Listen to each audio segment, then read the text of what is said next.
Welcome, everyone, to the T-Rap Show with your host, Trapper Goldsmith, where we showcase elite athletes and sport individuals with their inspiring stories and rise to glory in their pursuit of everlasting greatness. Today, we're sitting down with Mr. Jordan Wilson himself, pro soccer player, actually kind of recently announced his retirement, which we're going to talk about. But Jordan, you played 5 years roughly in Denmark, then came back to Canada, became a superstar here playing for York United. Good buddy of mine, recent new father. Definitely been some life changes there, which we'll talk about. First of all, man, congrats on a very successful career. It's been awesome watching you be successful over the last few years. And yeah, man, kind of tell us.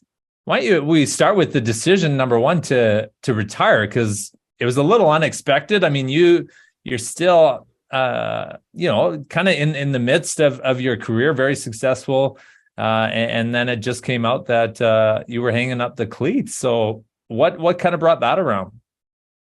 Yeah, first off, just want to thank you for having me on the show, Trap. Longtime friend, Trapper is. So me and him go way back. No, you've been class from the first day I met you.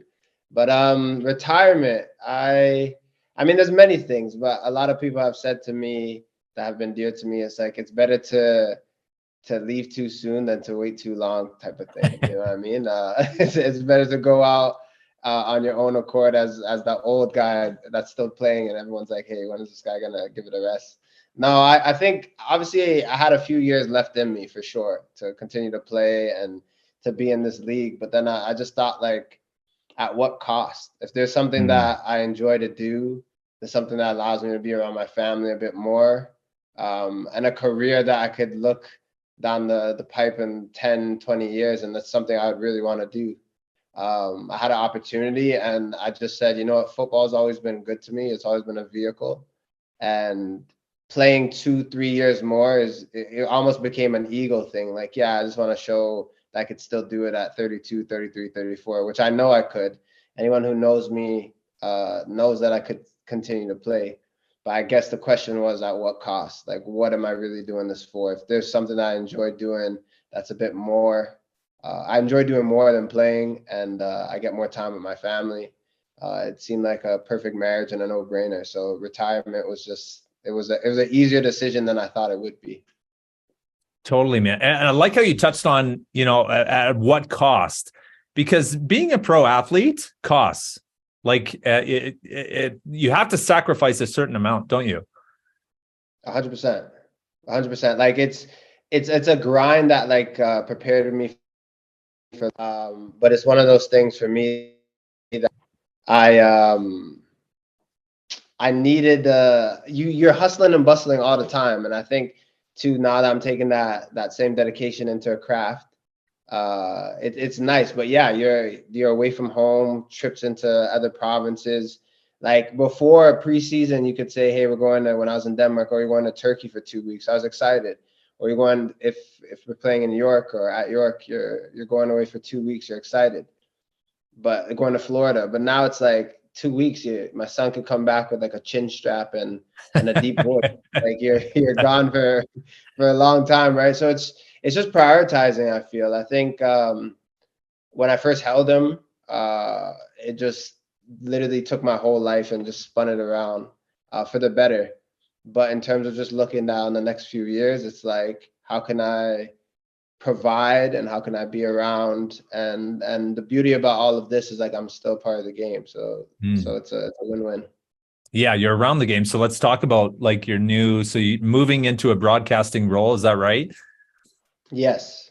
So yeah, I'm an analyst for a company called Media Pro, but the One Soccer is so basically the league. The broadcast company that was covering the league I was playing in, that's who I'll be working for. And it was just a seamless marriage. People that have been around a little bit the past year and a half. I've tried to hop on shows as much as I can and just learn a bit more about the business. And obviously I like to talk, I like to connect and communicate. So yeah, it was a nice time all around. It was something that I've always wanted to do. I've always been interested in. But to make it happen now, it was God's timing. It was perfect. Nice. And so kind of like what gets you fired up about the broadcasting? I mean, a lot of athletes to make the transition easier will get into coaching, or they'll get into personal training, or something that kind of ties them still to sports, so they don't have to let go of that identity of being an athlete and being involved in sport. And it sometimes makes the life after sport transition easier. Getting into broadcasting, I love how you mentioned, you kind of look 10 years down the road, 15 years down the road. I often tell guys, athletes that I mentor, if you're looking at a transition, interview your future self. So if you're looking at a role in broadcasting, or you're looking at a role in coaching, go find someone that's been doing it for 10 years and see, hey, is that where I want to be? Does he have the lifestyle, the family, the balance, everything that you want? And if it is, then that's definitely the career for you. So talk about broadcasting, man. What gets you fired up about that?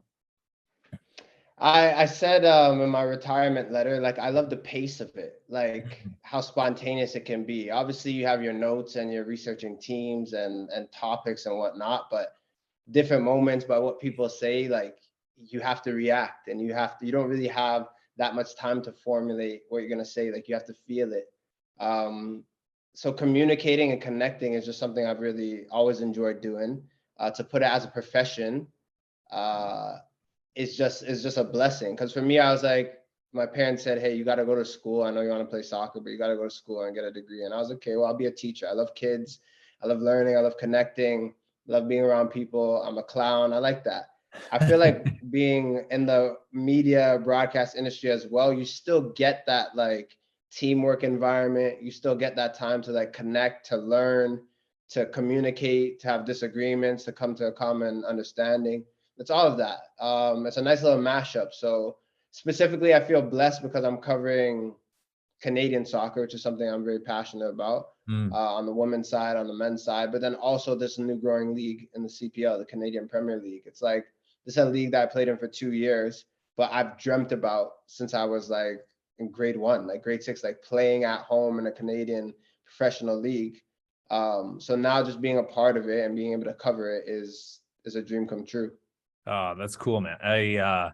Well, you have personality. From the first time I met you, you got personality, and I love it, man. And that's why I was excited about this episode and this podcast was we both have a little bit of personality. And I think to make it on, whether you're a YouTuber or broadcaster or, any type of TV, you got to have personality. You got to have something that kind of stands out, and you definitely have that. So I'm excited to watch your career progress in broadcasting. So let's jump back a little bit, man. You talked about a dream come true from when you were a little kid. So grew up in Ontario, Mississauga? Yes, Mississauga boy, born and raised. And so why soccer? What made you end up in soccer? And I say soccer, maybe it's the Canadian in me. I don't know, but no, soccer. You guys all say football. Fine. We say football, footy. But yeah, soccer's fine. It's all the same. I'm not gonna put your head on a stake for calling it soccer, chap. I might if I was over in Europe, right? They get pretty passionate. Europe. As soon as you cross the Atlantic, you gotta call it football. But over here, you can get away with soccer. Get away with it. Yeah. I think it would be my dad. I think all praise goes to him. I think it was one of those sports that I know he grew up playing in England, like rugby and soccer, but soccer was like his primary love. And then at like 3-4 years old, earlier than that, he was putting the ball at my feet. And I think it's one of those things that as soon as I played it, I just knew I was hooked. Like I loved it. Like nothing, still, maybe now, obviously, with my son and my fiance, like there are other things that bring me peace, but like throughout the majority of my life, it was just football. It was just soccer. It was having the ball at my feet. Like in high school, I had a ball in my locker. Like I would juggle like after school. Like I would just if whatever type of day it was a good day, it was a long day, it was a sad day, like the ball ended up at my feet. That was just something that was constant. It was a release. But I think my dad, I also have an older brother who's 5 years older. He played. So obviously just being a younger brother, like you want to chase your older brother and do what he does. but yeah, there's just something about like the grass, dribbling, shooting, scoring, missing, all of it, all of the game and all of its idiosyncrasies are just something that like I enjoy. I really relish, and like even now as a 31-year-old man, like if I'm having a day, it's a run or a ball at my feet or something to do with footy. So yeah, it's That's definitely a cool. savior So in many respects.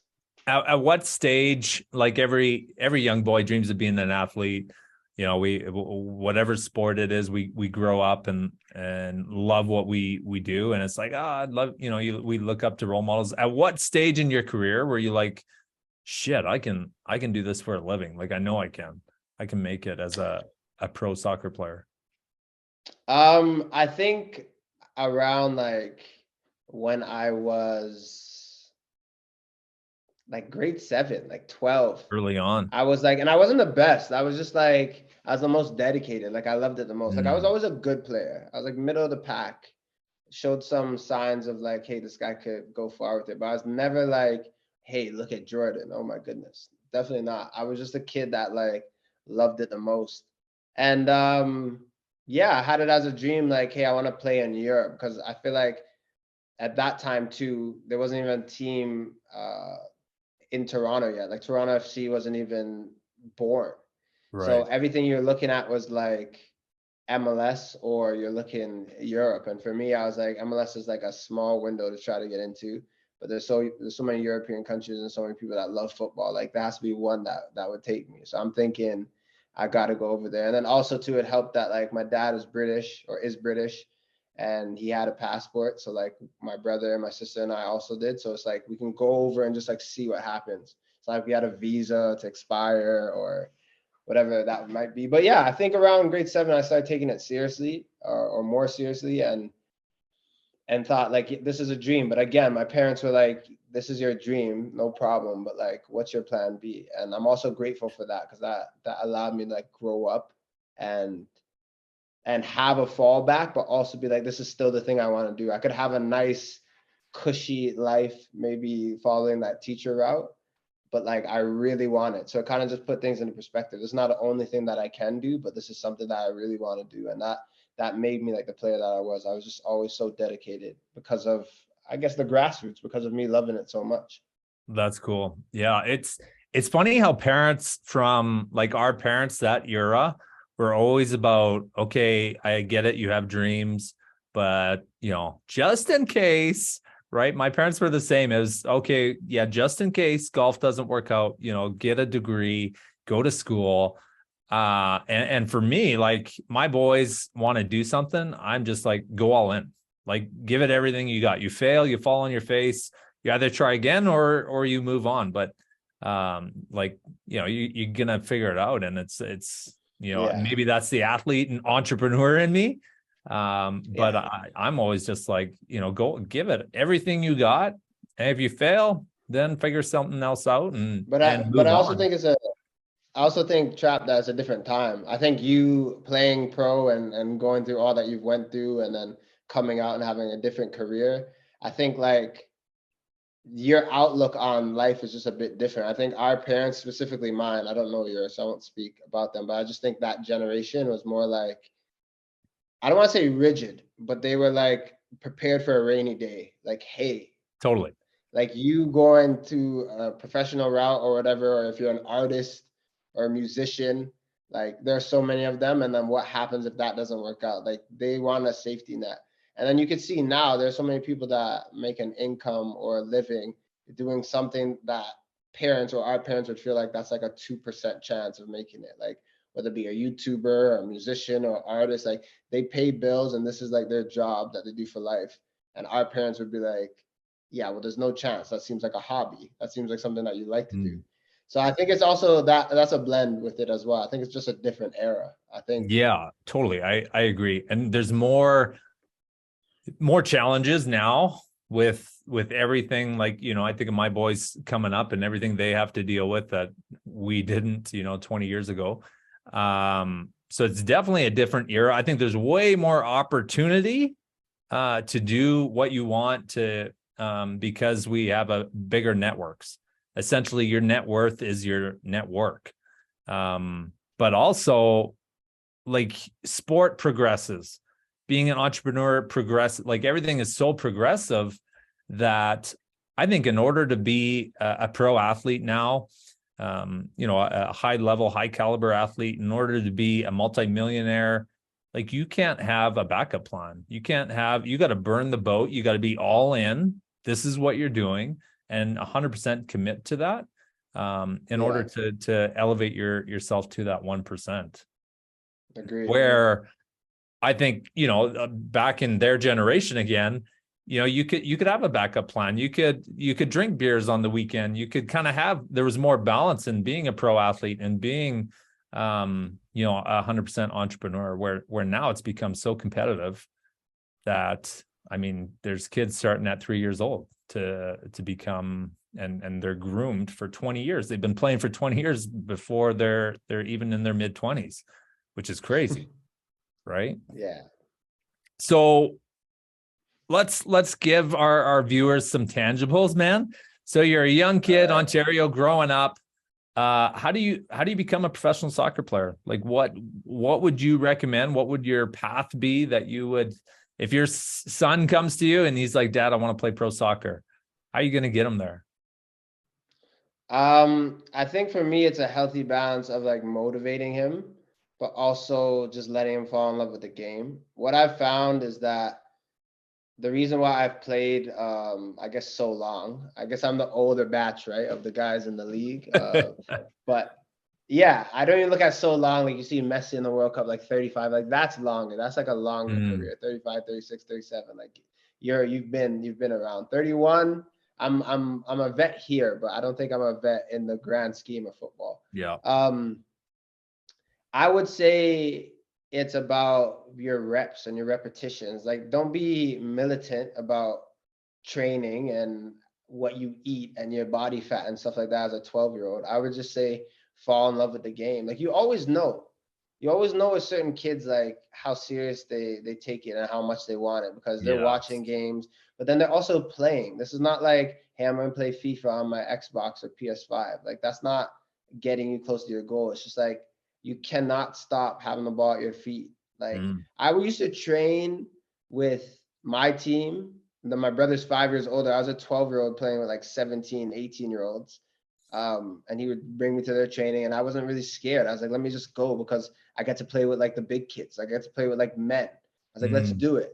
Like, it was just like, it was almost like a drug, like something that I always wanted to do. I always wanted to immerse myself in it. So I would say to my son or any kid that wants to play is play as much as you can, get better, work on your weaknesses, enjoy the game, because that love for the game is what takes you as far as you want to go. It's not really your skill. I've played with skillful players. I played with guys growing up that were phenomenal.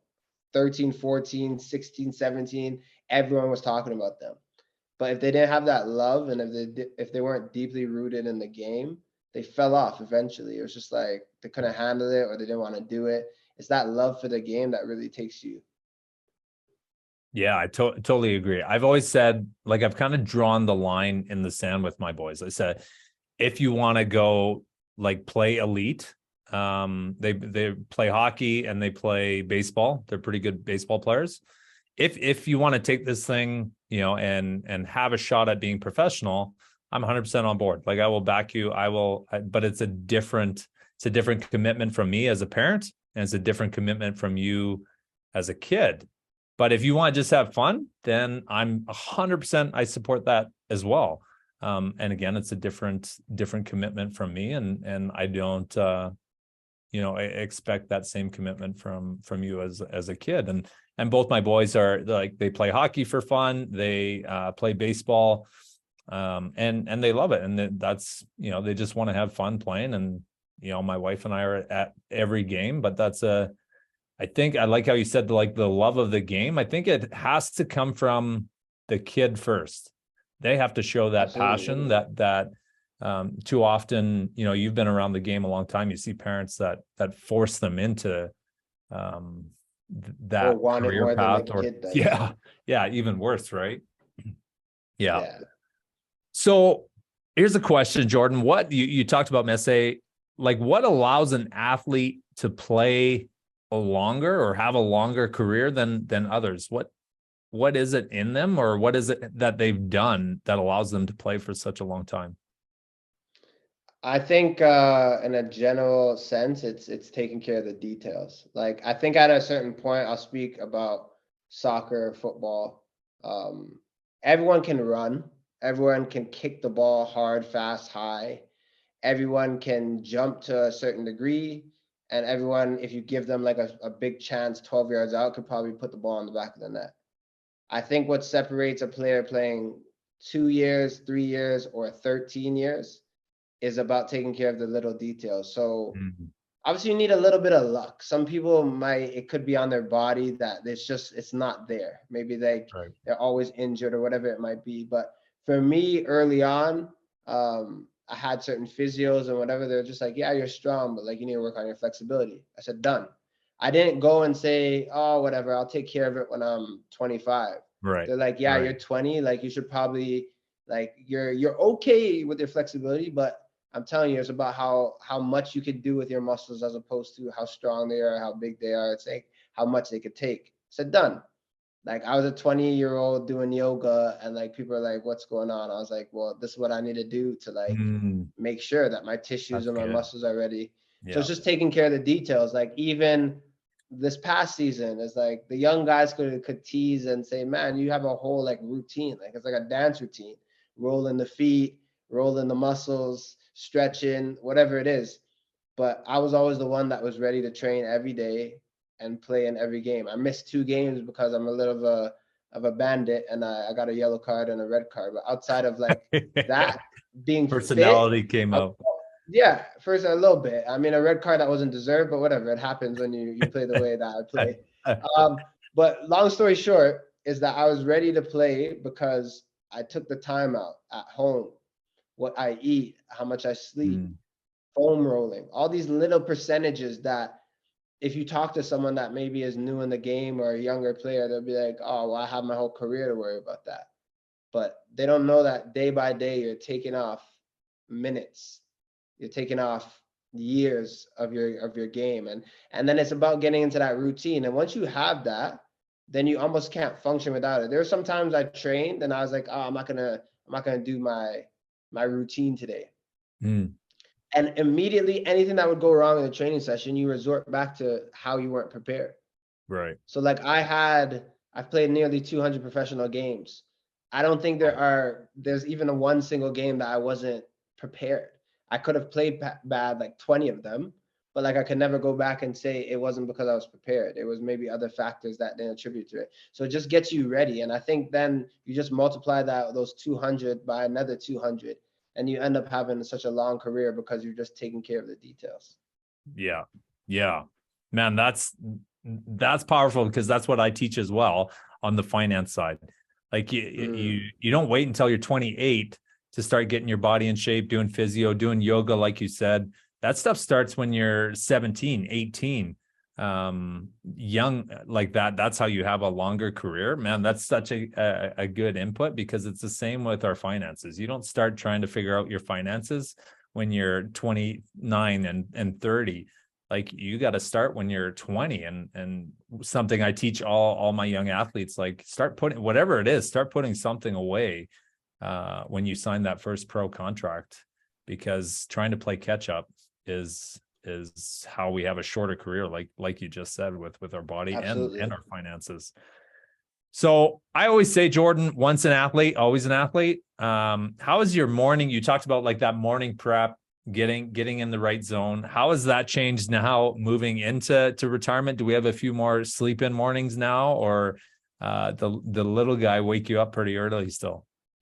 You know what? I have a gem of a partner and a fiance, and she does a lot of the majority of the heavy lifting in the night. So I sleep like a baby, truthfully. Around now we're getting into a routine where because we're getting ready for our wedding, she's getting up at like 6 o'clock to go and work out. And then would come back, and by that time she comes back. Maybe our son's getting up, maybe he's still sleeping a bit. So I'll be on watch for a little bit. But honestly, he's also a gem of a kid. Like yeah, he'll be up sometimes in the night, but like he's never really a huge fuss. Or maybe I'm just enamored and I'm in love with him. But he I do have those times where I'm just like waking up 9 o'clock, 9:30, and then deciding, hey, am I going to the gym today or am I not? And to be honest with you, Trap, it's been the latter most of the time. I'm just like, I don't really need to go right now. My knees have never felt as good as they do right now when I'm dancing in the kitchen with the wife or with my son. I'm Yeah. like, man, I could get down low. I'm like, I'm not tired, I'm not sore, but I know at a point that I'm vain. I definitely got to work out and get myself ready. But I've never had this much time, and I think it's coming out a beautiful time because I get time with my 6-month-old and my Yeah. fiance. Yeah. Yeah. It's a different balance. I remember, the end of my career was a little different than yours. I didn't get to choose to walk away, but it was still like when it was done, like I didn't touch my golf clubs for probably like 6 or 8 months after. Like it's almost like a break. Like you're like, holy cow, Yeah, you get to see the other side of life for sure. after sport, and you kind of, I feel like you go the stage you're in, like you go through that transition. You're like, this is great. Like I don't have to Yeah. I, wait. But I miss then it though. I'm not gonna you lie. get, I yeah, you did. get hungry after a while, right? Where you get hungry again Yeah, and you're like, okay, I'm ready to be competitive again. I got to find something. I got to find a goal to knock off. And it starts to creep back. And for what, sure. so George, what's the next goal, man? Like, it's not in sport now. So I know you're ambitious and you got some big goals. What's the next big domino for you? I think the next big domino is like what intrigued me about this career, being an analyst in the broadcast media world, um, is that as much as a lot of it comes to me naturally, and as much as I've researched and done work to put myself in this position, I'm still a novice. I wasn't a kid that studied journalism. Like I have an English degree, um, but in terms of journalism and like get in front of the camera and all the works and all the things that go on to produce something, that's new to me. So I think my next goal is to get acclimated and to get settled and to be curious, continue to learn all that I can, and then go as far as I can in this industry. I'm not going to say titles or companies. I won't do that to myself, but I will say that moving forward with the game, and that could be other games as well, but just in terms of using the skill of connecting and the gift of the gab, and just like making sure that I put myself in a position where I could look after my family. Because one thing I'll say that I enjoy about this life as opposed to playing is just like the time with the family. Like, here, I'm Mm. here with you today and we're talking, and I could have a show later. But in between these times, it's like preparation, but I'm also with my family. I'm not training for 5 hours. And that, as a player, that's something that you need to do. So I think my goals right now are just to really dive into this career and see where it could take me. Nice. Wicked, man. I'm excited for you and the next steps in your career, and to be part of that journey and follow you along. And awesome, man. Like I just want to thank you for your time jumping on this call. Like I said, brother, I'm a big fan. And love that you're making the transition into broadcasting. We're going to get to see more of you and hear more of you, and you're still around the game. I think you're a great ambassador for soccer and Canadian up and coming Canadians as well. So just want to congratulate you and thank you for your time, man. Thank you, It's Chad. been a swell catching up, and excited for this next chapter for you. Thank you, Trap. Appreciate you. And also thank you for, people don't know this, but thank you for opening my mind to the financial world and the importance of it.